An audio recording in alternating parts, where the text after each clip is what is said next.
मोहम्मद तैयब खान और आप देख रहे हैं सफेर न्यूज़ नेटवर्क। सबसे पहले हेडलाइंस।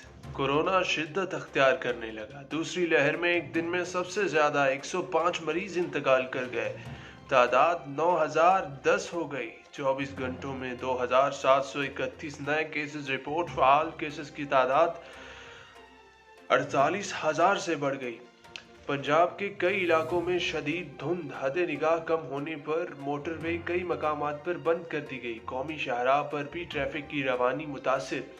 पलाई इलाकों में वक्फे वक्फे से बर्फबारी और सर्दी की लहर बरकरार। वज़ीर-ए-आज़म इमरान खान आज पेशावर जाएंगे। हयाताबाद स्पोर्ट्स कम्प्लेक्स अपलिफ्ट मंसूबे का इफ्तिताह और हाई राइज स्कीम का भी इफ्तिताह करेंगे। वज़ीर-ए-आज़म को कामयाब जवान स्कीम पर भी ब्रीफिंग दी जाएगी।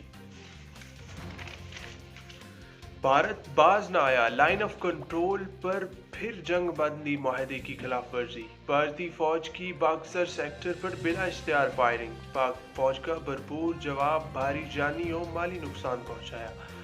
फायरिंग के तबादले में नायक शाहजहां और सिपाही हमीद शहीद।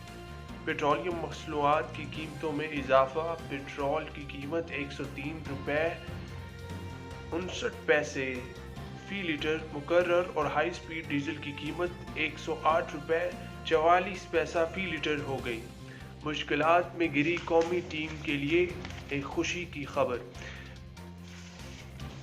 ऑलराउंडर शादाब खान फिट हो गए। ऑकलैंड में टीम के हमरा ट्रेनिंग। शादाब खान की T20 सीरीज में कौमी टीम की क़यादत करेंगे। पहला मैच जुमे को खेला जाएगा। अस्सलाम वालेकुम। ये थी अब तक की न्यूज़ और मज़ीद न्यूज़ अपडेट्स के लिए सब्सक्राइब करें हमारा YouTube चैनल सफेर न्यूज़ नेटवर्क। शुक्रिया।